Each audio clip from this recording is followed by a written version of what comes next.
Welcome to a Foxy Tech Tips tutorial on resetting the advertising ID on Samsung Galaxy. If you find this video helpful, please consider subscribing to my channel and liking the video. Open up the Settings app on your phone, scroll down Settings and tap on Privacy. Scroll down the Privacy settings and select Ads from the bottom of the list.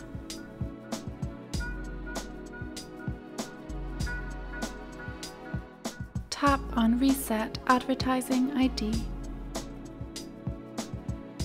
Tap Confirm.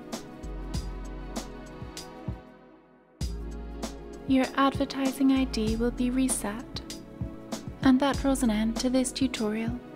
Please like the video if you found it helpful and subscribe to Foxy Tech Tips for more Samsung Galaxy tips and tricks.